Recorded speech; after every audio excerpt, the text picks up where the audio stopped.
Hello students, welcome back. आज हम लोग बात करेंगे प्रोडक्टिविटी ऑफ लैंड के बारे में।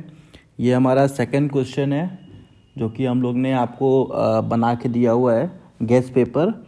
तो सेकंड क्वेश्चन है प्रोडक्टिविटी ऑफ लैंड। क्या होता है प्रोडक्टिविटी ऑफ लैंड, अब इसको समझेंगे।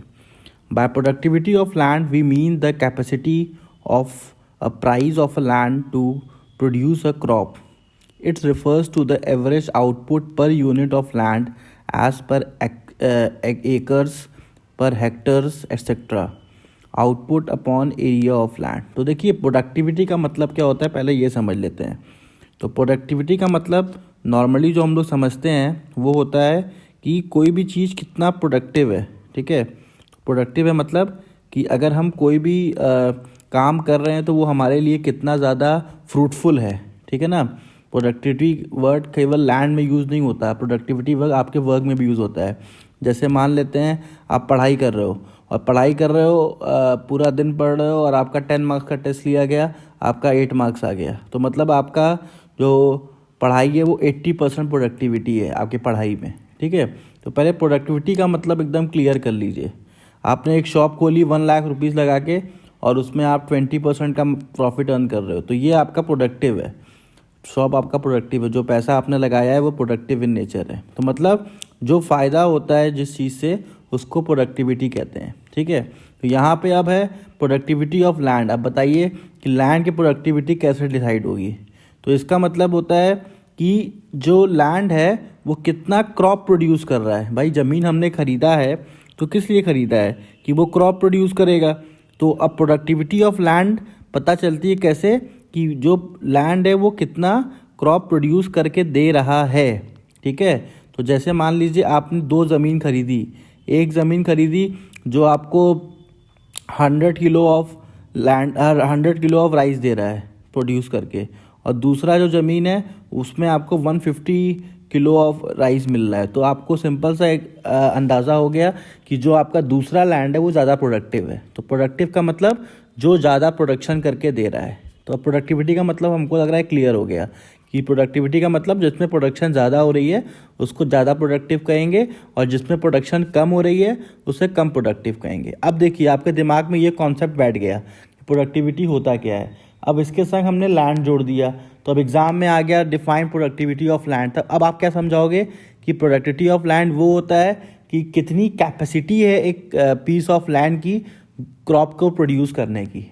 ठीक है, तो देखिए इस तरीके से याद करेंगे तो कभी आप भूलेंगे नहीं कि कितनी कैपेसिटी है।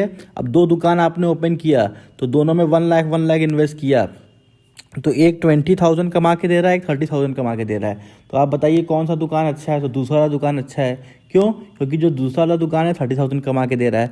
तो जो ज़्यादा कमा के देता है वो ज़्यादा प्रोडक्टिव होता है। ठीक है, तो प्रोडक्टिव वर्ड आप हमेशा अपने नॉर्मल लाइफ में भी यूज़ कर सकते हैं। ठीक है, कि जो जिससे आपको ज़्यादा पैसा मिल रहा है, जिससे आपको ज़्यादा रिटर्न मिल रहा है, आप बोलोगे वो ज़्यादा प्रोडक्टिव है। तो वैसे ही यहाँ पे प्रोडक्टिविटी ऑफ लैंड को समझाया जा रहा है।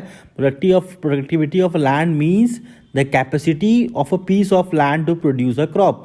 बस खाली इतना भी अगर आप लिख देते हो तो आपको नंबर मिल जाएगा कि द प्रोडक्टिविटी ऑफ लैंड वो होता है कि जहाँ पे हम देखते हैं ज़मीन की कैपेसिटी कि कितना वो क्रॉप को प्रोड्यूस कर सकता है। ठीक है भाई, ज़मीन से और क्या अपेक्षा करेंगे आप।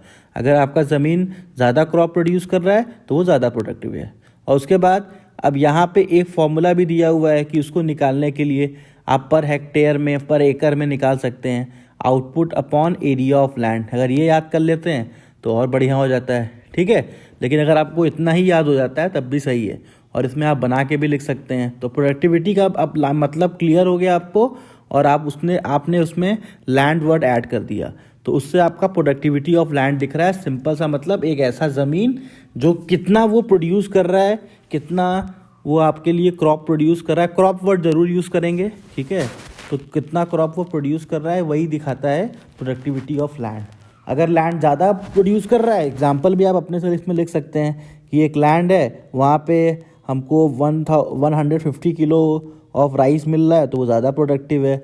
और अगर एक लैंड है, लैंड ए और लैंड बी लिख के समझा दीजिए, एग्जामिनर को भी लगेगा कि हाँ आपका कॉन्सेप्ट क्लियर है कि person purchase the land A and land B. In case of land A he is getting 100 kg of rice, and in case of land B he is getting 150 kg of rice. So we can see that the land B is more productive in compare of land A. ठीक है, क्योंकि यहाँ पे ज़्यादा हमको जो rice है वो मिल रही है. तो ऐसे एग्जाम्पल से भी समझा सकते हैं, ऐसे एग्जाम्पल से आप याद कर सकते हैं. तो थैंक यू फ्रेंड्स, प्लीज़ हमारे चैनल को सब्सक्राइब करिए और शेयर करिए. Thank you.